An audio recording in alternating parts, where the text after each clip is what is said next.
struktur di kardio atau core atau jantung. Sedangkan kalau vaskular kita akan pelajari peredaran darah dan juga pembuluh darah. Bagaimana darah itu akan disuplai dari jantung ke seluruh ke seluruh tubuh. Bagaimana darah itu akan disalurkan melalui arteri-arteri ke organ-organ di seluruh tubuh. Nah, pertama kita akan pelajari tentang kardio atau tentang struktur jantung. Dari teman-teman di sini sudah ada yang tahu untuk lokasinya jantung itu dia up di mana? Ada yang tahu? KB Kak di mediastinum inferior, proyeksi medial Kak. Iya, betul. Jadi jadi jantung itu letaknya di mediastinum inferior proyeksi media. Terus kita juga pelajari tentang pembungkus jantung. Kan pembungkus jantung itu namanya perikardium. Nah, perikardium itu terbagi menjadi dua, perikardium fibrosum sama serosum. Nah, perikardium serosum dia terdiri dari dua lapisan atau lamina. Yang pertama itu lamina parietalis dan ada namanya lamina visceralis. Nah, lamina visceralis itu dia langsung menempel pada jantung. Sedangkan lamina parietalis dia tidak menempel langsung pada jantung. Ini dia kalau lamina lamina parietalis. Ini lamina visceralis. Kan dia menempel pada jantung. Jelas ini ku apa? Tunggu.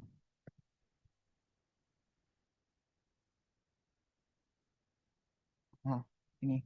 Ini dia lamina visceralis, pericardium serosum, lamina visceralis. Terus kalau dia pericardium serosum, lamina parietalis dia di sini. Jadi pericardium serosum dulu, lamina parietalis, baru pericardium serosum, lamina visceralis.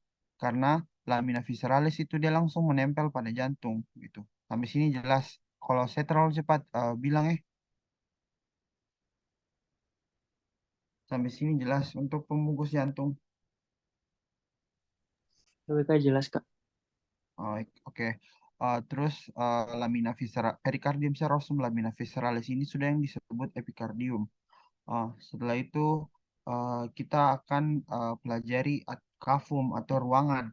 Nah, ada namanya kafum perikardii. Kafum perikardii itu ada itu ruang antara perikardium serosum, lamina visceralis, dan lamina parietalis. Jadi di antara perikardium serosum lamina parietalis sama perikardium serosum lamina visceralis itu ada ruangan terbentuk. Namanya itu kafum perikardii. Nah, di situ itu biasa dia itu kalau klinisnya itu biasa ada apa terisi cairan atau darah gitu. Cuma kalian belum dapat klinisnya untuk di blok sekarang.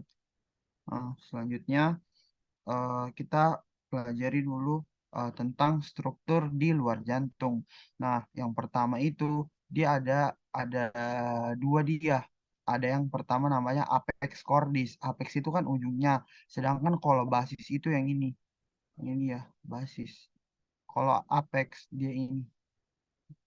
Apex cordis sama basis cordis. Terus yang kedua ada namanya conus arteriosus. Conus arteriosus ini yang menonjol di sini di bagian tengah. Ini ya, conus arteriosus. Terus selanjutnya itu ada ini auricula. Ada yang tahu artinya auricula apa? Oke, jadi eh, auricula itu telinga. Nah, jadi di jantung itu ada dua auricula. Auricula sinistra yang di sebelah kiri sama auricula dextra yang di sebelah kanan. Auricula ini kenapa harus kalian pelajari? Karena ini penting. Kalau misalnya nanti di tentamen ini biasa selalu muncul ini auricula sinistra sama auricula dextra. Kenapa kita harus pelajari auricula sinistra sama auricula dextra? Karena ini merupakan atrium primordial.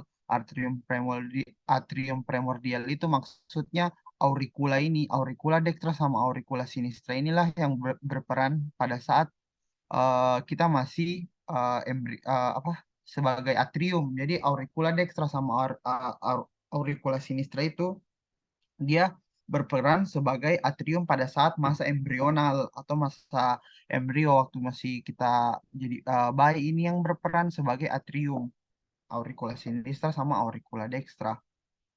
Terus ada apa lagi?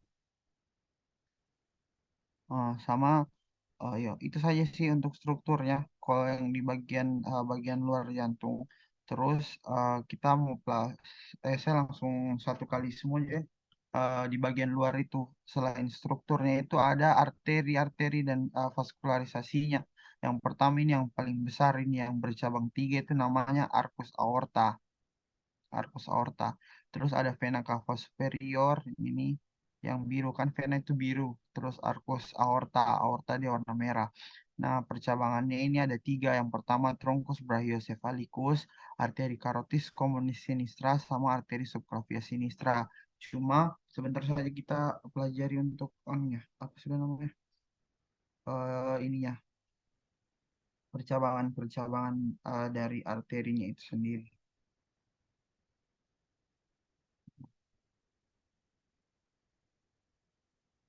Selanjutnya di sini ada ligamentum arteriosum. Ligamentum arteriosum ini dia. Di ligamentum arteriosum yang di dekatnya arcus aorta. Nah, ini. Terus kita ke nah, ini kan tampakan ventral atau tampakan tampakan depan. Sekarang kita ke tampakan belakangnya, itu tampakan posterior. Nah, kalau ditampakkan posterior itu biasa yang kita harus bisa identifikasi itu ini saya sih ini sinus coronarius yang ini yang agak besar ini namanya sinus coronarius sama ada sulcus coronarius yang ini. Terus kita langsung saja ke ya ini kita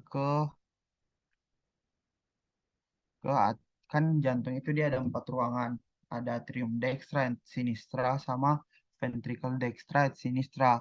Yang pertama kita ke atrium dextra. Nah, ini kan atrium dextra sama ventricle dextra. Kita kasih habis dulu sebelah kanan ya. Kita kupas dulu struktur-struktur apa saja di atrium dextra sama ventricle dextra. Nah, jadi untuk di atrium dextra sama ventricle dextra itu kita pertama ke atrium dextra. Atrium Drexa itu yang pertama kita bisa lihat ada crista terminalis. Crista terminalis ini yang ini ruangan di antara bagian kasar dari jantung sama bagian halus dari jantung. Nah, crista terminalis ini kenapa harus kita pelajari? Karena crista terminalis ini merupakan pusat dari konduksi jantung. Di ada apa konduksi jantung itu dia pusatnya di sini di crista terminalis. Terus ada fossa ovalis. Nah, fossa ovalis ini yang bulat. Nah, pada saat masa embrional, namanya itu bukan fossa ovalis, namanya itu foramen oval. Dia masih membentuk lubang. Nah, pada saat seiring perkembangannya kita, dia akan menutup dan membentuk fossa ovalis. Jadi, kalau misalnya biasa di tentamen itu ada ditanya, ditunjuk struktur dari fossa ovalis, tapi ditanya pada saat embrional ini struktur apa? Jawabannya itu foramen oval. Ini.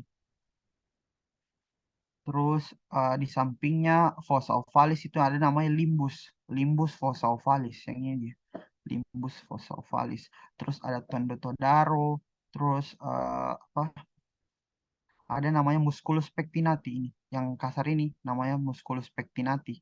Nah, di antara kanan tadi ada yang bagian kasar sama bagian halus. Di antara musculus pectinati sama bagian yang halus ini itu namanya crista terminalis, yaitu tempat pusat konduksi dari jantung.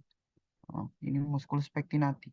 Kan kalau musculus itu dia apa kayak serabut-serabut gitu ya. Musculus pectinati bagian kasarnya ini namanya musculus pectinati. Jadi saya ulang, di sini ada musculus pectinati, terus ada crista terminalis, terus ada fossa ovalis, di pinggir-pinggirnya fossa ovalis itu ada namanya foramen oval. Terus ada tendotodaro. Sebenarnya tendotodaro ini kayak terlalu jelas begitu ya strukturnya. Paling ditanya itu membentuk dari trigonum coach. Ada yang tahu struktur apa saja yang membentuk dari trigonum coach? Ada yang tahu?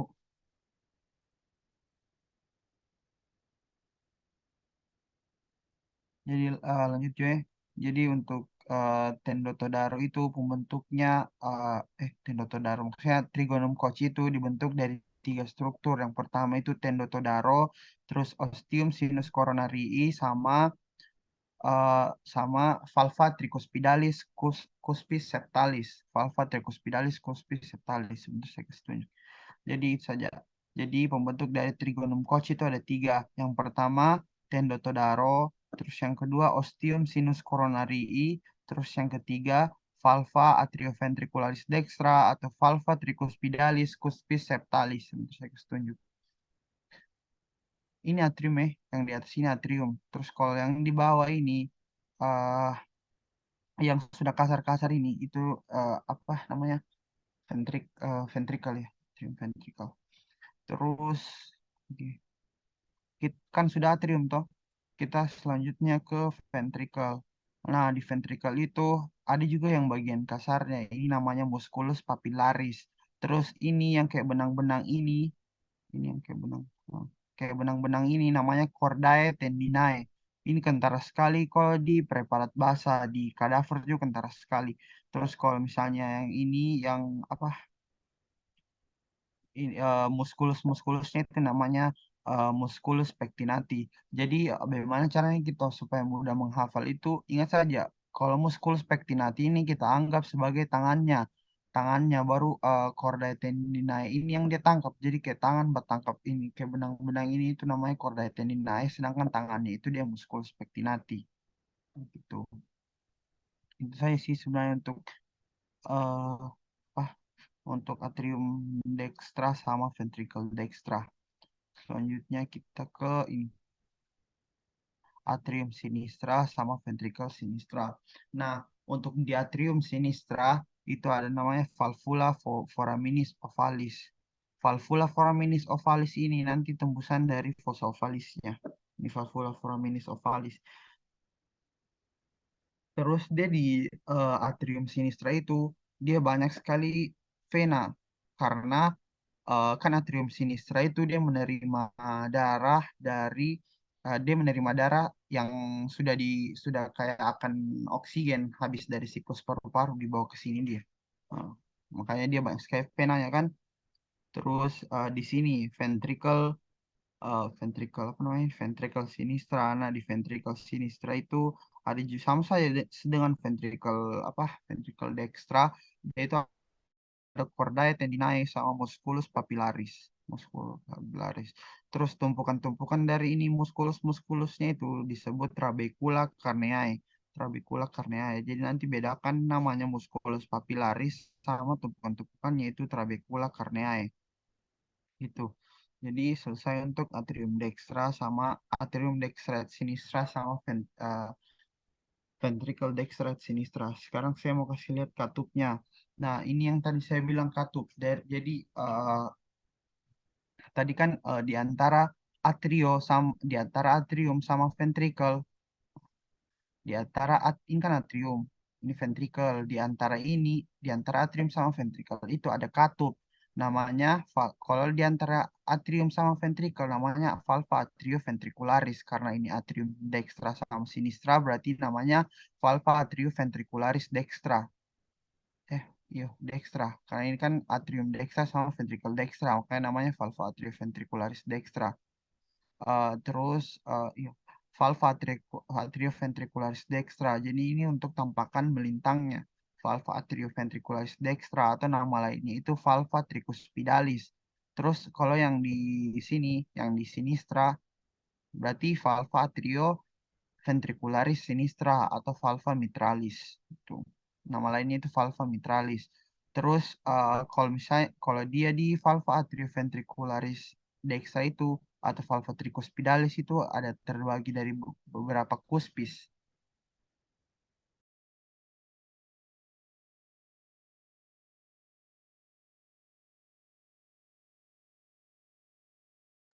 Dia terbagi dari beberapa kuspis. Yang ini namanya kuspis ini.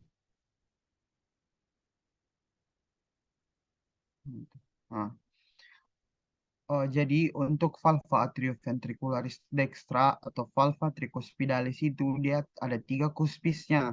Yang pertama kuspis kuspis anterior, terus kuspis posterior, sama kuspis septalis.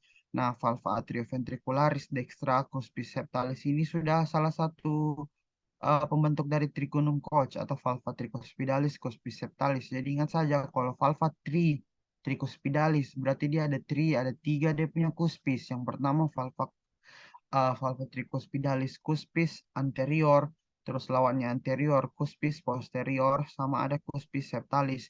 Kalau misalnya nanti disuruh sebutkan struktur apa ini, jangan cuma bilang cuspisnya, karena kan di valva atrioventricularis sinistra atau di valva mitralis itu ada juga kuspisnya tuh.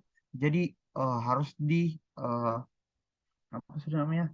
dituliskan dengan dituliskan dengan dituliskan dengan jelas dia. Jadi kalau saya tulis saja valva tricuspidalis supaya lebih singkat tuh daripada atrioventricularis dextra itu makan waktu. Terus kalau misalnya selanjutnya kita ke valva atrioventricularis sinistra atau valva mitralis. Valva mitralis itu sebenarnya dia cuma dua sih, cuma dua kuspisnya yang kentara, tapi sebenarnya dia ada empat. Pertama, yang paling bagian atas itu namanya cuspis commissuralis sinistra, terus lawannya itu yang di bawah cuspis commissuralis dextra, terus ada cuspis posterior dan cuspis anterior. Sebenarnya untuk valva cuspis commissuralis sinistra sama commissuralis dextra itu jarang sekali ditanya. Jadi cuma ada ini, valva cuspis posterior sama valva cuspis anterior, valva mitralis. Terus ada juga sebenarnya valva aorta, terus dan valva truncipulmonalis. Maksudnya dari valva aorta itu, jadi ini darah yang sudah kaya akan oksigen itu akan disalurkan ke aorta melalui valvanya atau katupnya itu valva aorta. Terus begitupun kalau truncipulmonalis, kalau valva truncipulmonalis itu darahnya mau mau dikasih ke pulmo atau paru-paru untuk berarti di sini masih darah yang masih kaya karbon dioksida yang akan ditukar CO2-nya itu menjadi O2 melalui siklus paru atau namanya melalui valva truncipulmonalis gitu. Sebentar untuk apa vaskularnya. Nah, sama ini. Jadi lihat ya, ini kan ada miokardium, lapisan apa? Lapisan jantung ini, miokardium, miokardium ini. Jadi kalau misalnya kita bandingkan miokardiumnya ventricle dextra sama ventricle sinistra, ini kan ventricle sinistra, ini miokardiumnya toh, miokardiumnya itu dia lebih tebal. Ini ventricle sinistra itu miokardiumnya lebih tebal. Kenapa? Karena dia yang akan memompa darah ke seluruh tubuh, makanya dia lebih tebal miokardiumnya di ventricle sinistra gitu.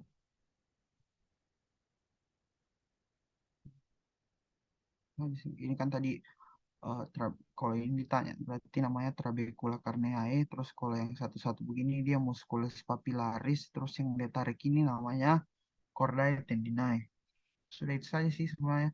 Untuk apa namanya untuk struktur dari jantung itu sebenarnya dia tidak terlalu banyak, tidak terlalu banyak, tapi dia lebih banyak di vaskularisasinya.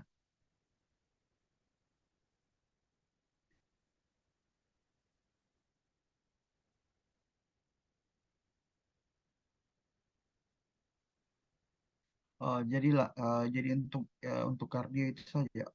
Selanjutnya kita ke vaskular atau pembuluh darah. Yang pertama kita ke vaskularisasi dari jantung itu sendiri. Pertama ini kita harus bisa dulu bedakan yang mana dextras, yang mana sinistra. Ini kan sinistra karena dia ada auricula sinistra. Kalau ini dextra karena dia ada auricula dextra. Pertama kita bahas dulu di arteri dan vena yang ada di bagian sinistra. Yang pertama, kita harus tahu ada ini. Ini dia. Ini namanya arteri coronaria sinistra ramus circumflexus. Kenapa nama ramus circumflexus? Karena dia membentuk anyaman dan akan mengelilingi dari jantung. Sebentar saya lihat ya. Yang untuk di bagian belakang ini dia. Yang bagian atas paling dekat dengan auricula sinistra itu namanya arteri coronaria sinistra ramus circumflexus. Terus kita ke bawah lagi ada percabangan dari arteri coronaria. Kan ini arteri coronaria sinistra semua ini karena dia ada di bagian sinistra, makanya namanya arteri coronaria sinistra. Terus ini yang percabangan pertama ini namanya arteri coronaria sinistra ramus interventricularis anterior. Ramus interventricularis anterior. Kenapa? Karena dia berada di antara dari ventricle sama dia berada di anterior. Kan ini tampakan anterior tuh, atau tampakan ventral depan. Makanya namanya arteri coronaria sinistra ramus interventricularis anterior. Arteri coronaria sinistra karena dia di bagian sinistra atau di bagian kiri. Ramus interventricularis berada di antara dari ventricle dan anterior berada di depan, tambahkan ventral. Nah, selesai. Selesai untuk arterinya. Selanjutnya kita ke venanya. Pertama di sini ada vena cardiaca magna. Kenapa dia namanya vena cardiaca magna? Karena dia besar. Besar dia venanya. Namanya makanya namanya vena cardiaca magna. Terus kita ke bawah lagi, dekatnya arteri coronaria sinistra ramus interventricularis anterior. Ada namanya vena. Vena namanya vena interventricularis anterior. Vena interventricularis anterior karena dia berada di ventricle, di antara dari ventricle, dan dia berada di anterior atau di bagian depan, makanya namanya vena interventricularis anterior. Jadi selesai untuk bagian kiri dari arteri dan vena. Saya ulang, yang pertama ada arteri coronaria sinistra ramus circumflexus yang akan mengelilingi dari jantung itu sendiri. Terus percabangan pertama ada arteri coronaria sinistra ramus interventricularis anterior. Coronaria sinistra karena dia arteri coronaria di bagian kiri atau bagian sinistra. Ramus interventricularis dia berada di antara dari ventricle dan anterior berarti dia di bagian depan. Terus ada namanya ya saja untuk apa arterinya. Selanjutnya ke venanya. Pertama, vena cardiaca magna karena dia besar. Ingat saja kalau bisa ditunjuk dekat arteri coronaria ramus circumflexus terus dekat dengan auricula sinistra, pasti dia namanya vena cardiaca magna. Ini saja caranya kalian jadikan patokan aurikulanya. Selanjutnya ada namanya vena interventricularis, berarti dia dekatnya arteri coronaria sinistra ramus interventricularis anterior. Vena interventricularis berarti dia vena dan di antara dari ventricle dan berada di bagian anterior atau tampakan depan. Terus di sini ada namanya sulcus atau apa ya? Sulcus aliran atau sulcus interventricularis anterior. Sulcus interventricularis anterior. Nah, selanjutnya kita ke bagian dextra. Nah, kalau di bagian dextra itu dia lebih sedikit. Nah, yang pertama itu ada vena cardiaca parva. Jadi parva itu lawannya magna. Kalau magna dia besar, kalau parva dia kecil. Dia ini vena cardiaca parva. Terus ada arteri coronaria dextra. Selesai untuk arteri yang di dextra. Jadi untuk di dextra itu cuma ada arteri coronaria dextra. Terus sama ada vena cardiaca parva atau vena yang kecil. Tuh. Kan ingat saya kalau dia ada ramus-ramusnya berarti dia di sinistra. Sedangkan kalau dia cuma arteri koroneri atau berarti di dextra. Selesai untuk vaskularisasi dari jantung di bagian depan. Selanjutnya kita ke bagian belakang. Nah ini. Nah ini. Nah ini arteri koronaria sinistra ramus circumflexus. Kan dia dekatnya vena cardiaca magna toh. Dekatnya vena cardiaca magna. Ingat saya kok, kalau sudah dapat vena cardiaca magna pasti paling dekat itu sama ini arteri coronaria sinistra ramus circumflexus.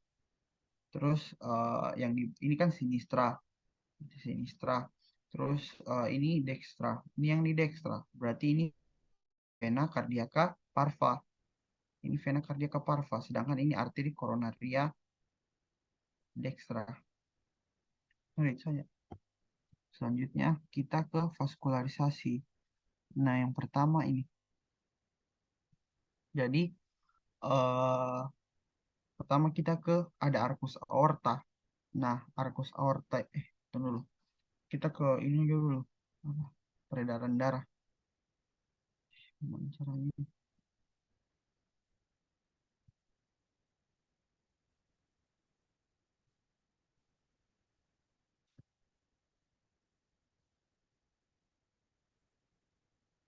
Tunggu itu, saya carikan kamu gambar.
Sudah kelihatan share screen kok.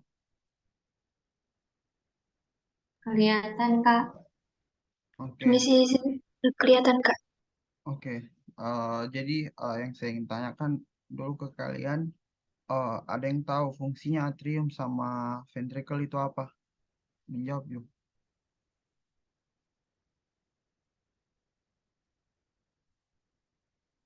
Ada yang tahu?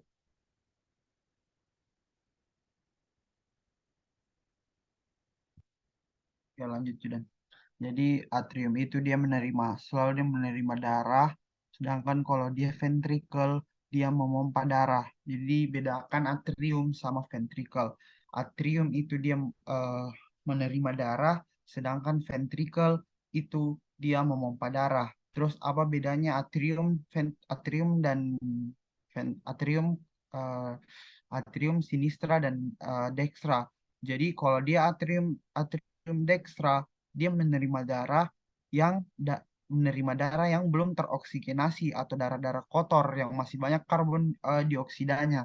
Sedangkan kalau atrium sinistra dia menerima darah yang sudah teroksigenasi atau kadar oksigennya itu sudah tinggi. Sedangkan kalau ventricle dextra dia memompa darah kotor, memompa darah yang belum teroksigenasi. Sedangkan untuk untuk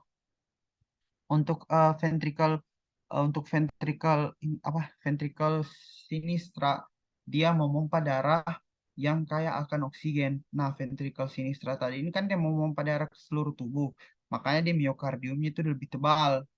Jadi atrium itu dia menerima darah, sedangkan ventricle dia memompa darah. Terus kalau di bagian kanan dia itu darah kotor, sedangkan di bagian kiri itu dia darah bersih.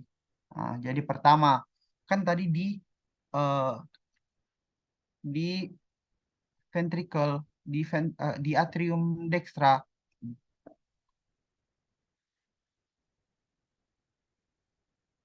Nah,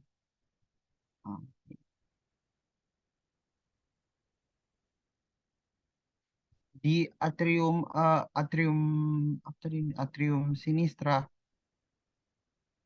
atrium dextra. Di atrium dextra kan ini ada ostium eh, vena cava superior, ada vena cava superior sama ini ostium apa namanya ini? Yo, ostium sinus coronari. Terus ada vena cava ada vena cava inferior. Kita lihat kalau dari bagian belakangnya. Nah, ini dia. Ada vena cava inferior sama vena cava superior. Nah, vena cava inferior dan vena cava superior ini dia akan mengalir ke atrium dextra, yaitu menyalurkan darah-darah yang kotor ke atrium dextra. Nah, makanya dia begini toh. Jadi ini vena cava, ada vena cava superior sama vena cava inferior itu yang akan mengalirkan darah ke eh, ke atrium dextra.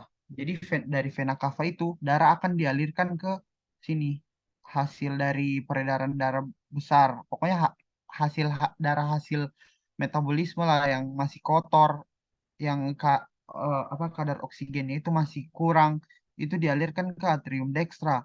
Nah, ketika sudah sampai di atrium dextra, dia akan dialirkan ke ventricle ventricle dextra. Buat apa? Buat ventricle dextra ini pompa untuk ke siklus paru untuk perubahan untuk mengubah darah yang kadar oksigen darah, mengubah pertukaran dari CO2 menjadi O2 melalui valva tricuspidalis atau atrioventricularis dextra. Nah, jadi saya ulang ya.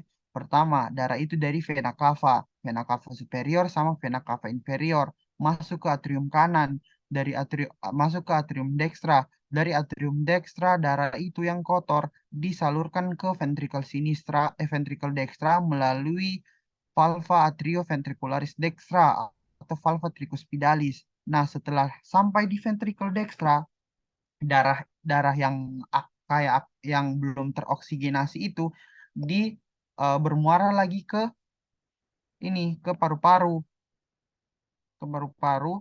Nah, setelah dari paru-paru, otomatis kan sudah perubahan dari CO2 menjadi O2. Di dia ke atrium sinistra.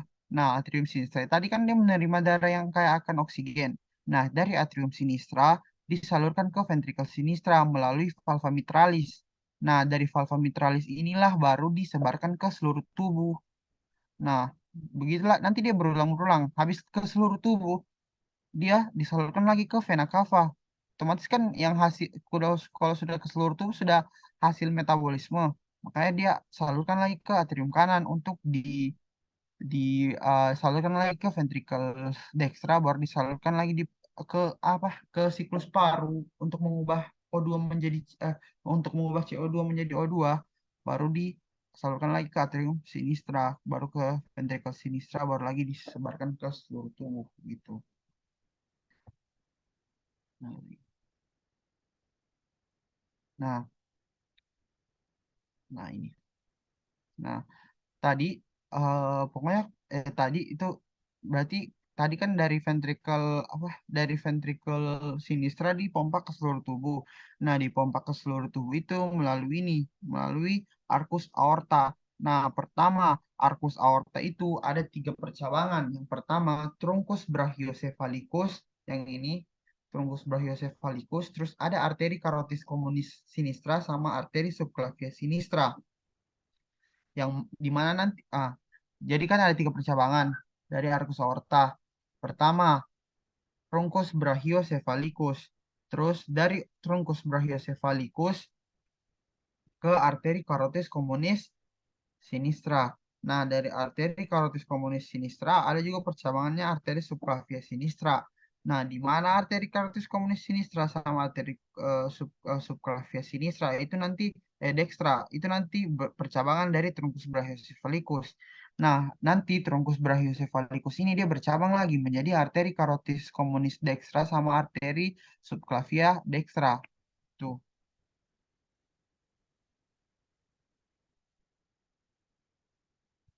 13. Nah ini. Oke. Nah, ini kan arcus aorta. Nah, percabangannya kan tadi ada tiga. Yang pertama, truncus brachiocephalicus. Ini, terus yang di tengah itu arteri carotis communis sinistra sama arteri subclavia sinistra. Tuh. Ingat, kalau misalnya ketemu kata komunis, pasti dia bercabang. Kalau dia ketemu kata komunis, pasti dia bercabang. Saya ulangnya, pertama, arcus aorta. Arcus aorta itu dia terbagi menjadi tiga cabang, menjadi tiga percabangan. Yang pertama, truncus brachiocephalicus, terus yang kedua, yang tengah, arteri carotis communis, sama yang ketiga, arteri subclavia sinistra. Maaf, ini arteri carotis communis sinistra. Terus ini arteri subclavia sinistra, karena dia mengarah ke sinistra kan, bagian badan yang di area sinistra. Nah, pertama kita ke trunkus brachiocephalicus. Nah, trunkus brachiocephalicus itu dia bercabang lagi menjadi dua. Pertama, arteri carotis communis dextra sama arteri subclavia dextra. Nah, arteri carotis communis apa arteri karot oh, sorry sorry salah. Yang pertama eh, kita bahas trunkus brachiocephalicus. Trunkus brachiocephalicus itu dia tak bagi dua lagi. Jadi arteri carotis communis eh, dextra sama arteri subclavia dextra. Nah, arteri subclavia dextra ini dia akan memvaskularisasi atau mensuplai itu ekstremitas atas bagian kanan, sedangkan arteri subclavia sinistra itu memvaskularisasi atau mensuplai darah di bagian ekstremitas kiri. Nah, sedangkan kalau arteri karotis komunis, namanya komunis, pasti dia akan bercabang kan. Dia percabangannya itu ada ini. Pertama arteri karotis interna sama arteri karotis eksterna. Nantinya dari arteri karotis eksterna sama arteri karotis interna itu akan memvaskularisasi di bagian kepala. Gitu. Jadi saya ulang ya. Pertama dia arcus aorta terbagi menjadi tiga percabangan. Yang pertama truncus brachiocephalicus, arteri carotis communis sinistra sama arteri subclavia sinistra. Terus kita pertama ke truncus brachiocephalicus. Nah, truncus brachiocephalicus ini bercabang lagi menjadi dua. Ada yang menjadi arteri carotis communis sama arteri subclavia dextra. Pertama kita ke arteri subclavia dextra. Nah, ini arteri subclavia dextra. Arteri subclavia dextra itu akan memvaskularisasi ekstremitas atas di bagian kanan, sedangkan arteri carotis communis akan memvaskularisasi itu di bagian kepala. Pertama kita ke arteri subclavia. Jadi arteri subclavia dextra sama sinistra ini sama saja dia memvaskularisasi. Bedanya itu kalau arteri subclavia dextra berarti dia memvaskularisasi ekstremitas atas bagian kanan, sedangkan arteri subclavia sinistra memvaskularisasi bagian ekstremitas atas bagian kiri. Yang pertama kita ke arteri subclavia ya sama saja sih arteri subclavia dextra kita umpamakan. Pertama dari arteri subclavia dextra itu bermuara ke darah itu bermuara ke arteri aksilaris. Arteri aksilaris berarti dia adanya di aksila atau di bagian ketiak. Terus terus lagi sedikit itu ada namanya arteri brachialis. Kan itu kemarin kalian sudah pelajari di di apa? Di eh, osteologi itu kan ada kan di sini apa namanya? Ini kan brahi, regio brahi, sini antebrahi. Ah, pertama dari arteri subclavia dextra ke arteris axillaris yang berada di ketiak. Dari situ kita selanjutnya ke arteri brachialis, berarti yang di brahi. Terus nantinya bercabang menjadi arteri ulnaris sama arteri radialis. Gampang sebenarnya ya. Kalau ulnaris lihat berarti dia ke bagian ulna. Sedangkan radialis ke bagian radius. Berarti kalau radialis dia mengarah ke jempol, sedangkan ulnaris itu dia mengarah ke kelingking. Nah, setelah dari arteri ulnaris,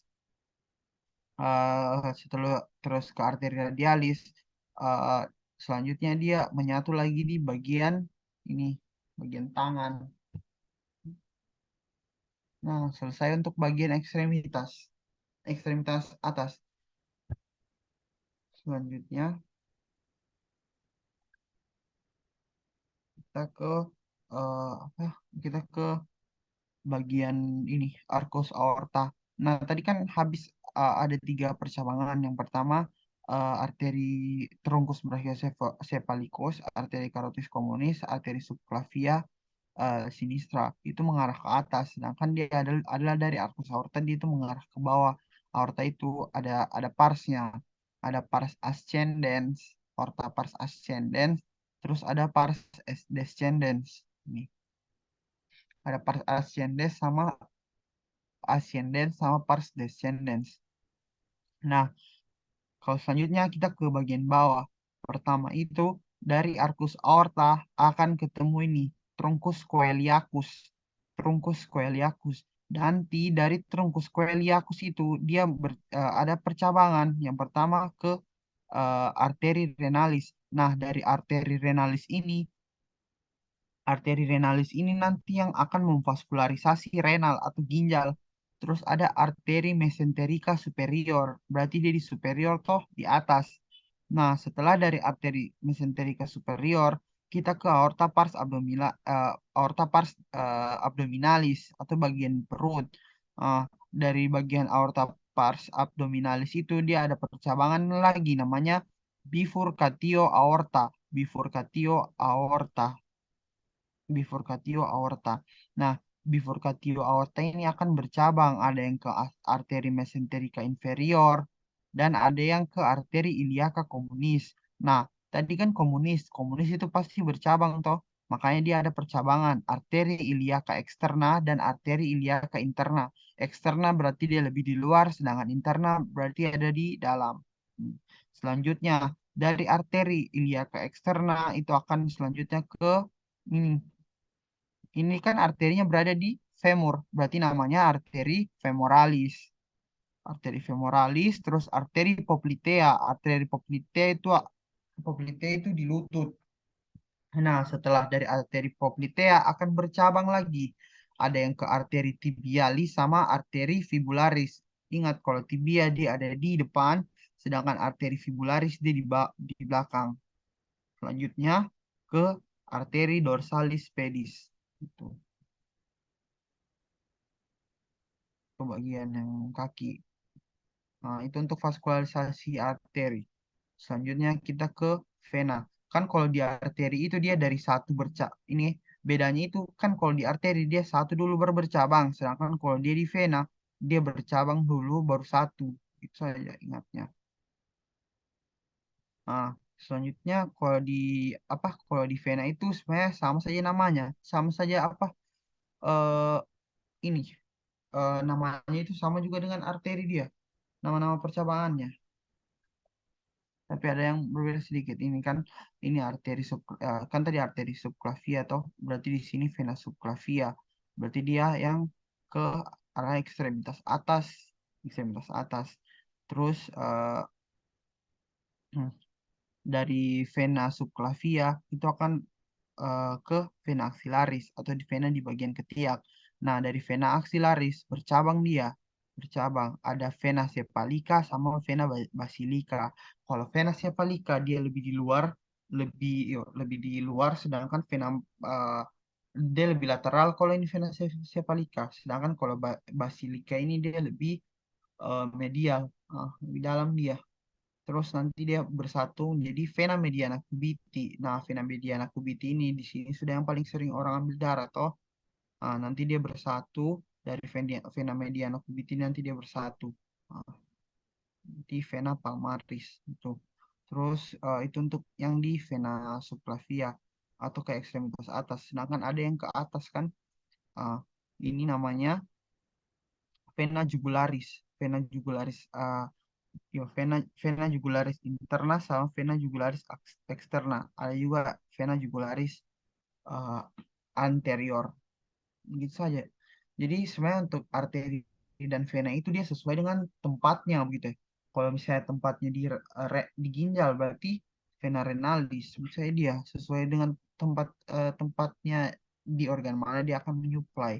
Lalu ada namanya vena azygos. Ini kemarin ada di PPST-nya kalian. Vena azygos. Ini kan vena renalis dari sini berarti dia ada ke vena hepatica berarti dia ke hepar atau hati.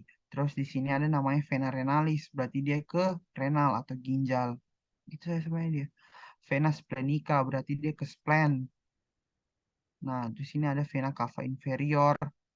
Di sini kan tadi ada arteri mesenterica, tapi kalau vena namanya juga vena mesenterica. Dia. Terus vena dia akan bercabang vena iliaca berarti dia akan bercabang menjadi vena iliaca interna sama vena iliaca externa. Dari vena iliaca externa sama vena iliaca interna itu akan bercabang lagi itu akan selanjutnya akan memvaskularisasi di femur. Jadi namanya vena femoralis. terus ada namanya vena savena magna, terus ada namanya vena savena parva. Terus dia akan ke vena tibialis anterior sama vena tibialis posterior. Jadi begitu saya guys. Jadi untuk vaskularisasi itu sudah selesai. Nah, untuk berarti kardiovaskular malam ini itu sudah selesai. Tadi sudah bahas juga tentang strukturnya sama sama vaskularisasinya. Jadi sampai sini ada yang mau bertanya?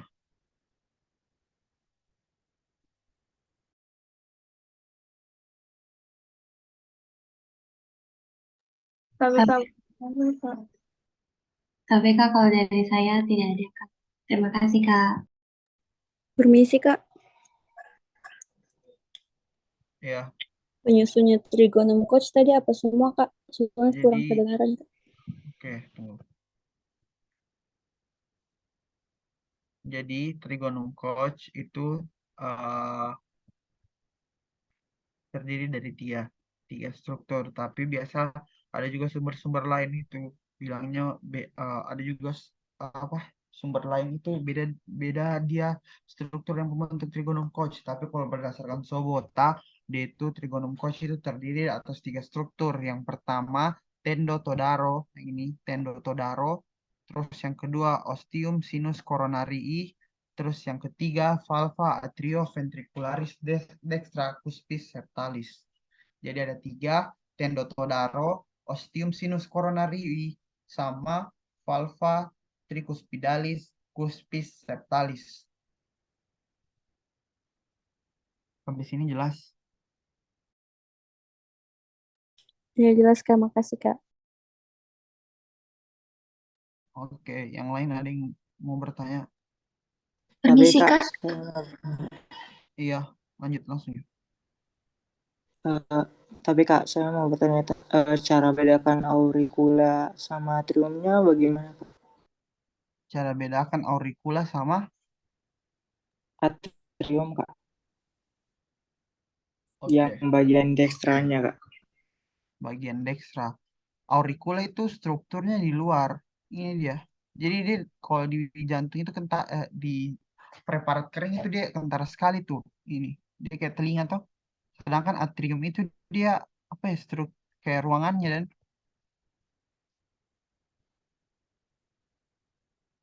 kayak ruangannya dia. Ah, ini atrium dextra. Jadi auricula itu sebenarnya dia apa? Dia waktu masih embrional itu dia berperan sebagai atrium. Cuma sekarang itu dia sudah sudah tidak berperan lagi jadi atrium seiring perkembangan di kita. Jadi ini atrium, kalau ini atrium, terus kalau ini baru auricula. Ini itu. Ini jelas sekali nih kelihatan kalau di preparat. Jadi bisa dibedakan. Yang lain ada yang mau bertanya lagi?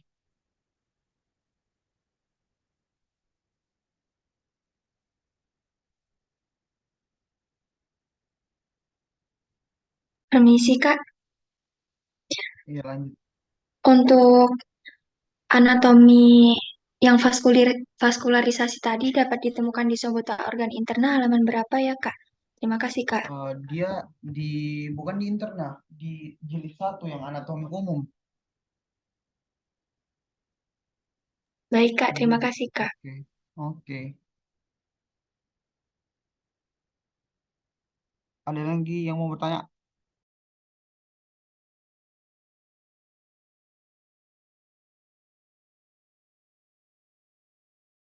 Tapi Kak, kalau dari saya sudah cukup Kak. Tapi Kak, belum ada Kak. Oke, kalau begitu karena jam 9:30 juga saya akhiri. Terima kasih. Wassalamualaikum warahmatullahi wabarakatuh. Waalaikumsalam warahmatullahi wabarakatuh. Terima Banyak kasih Kak. Kak. Kak.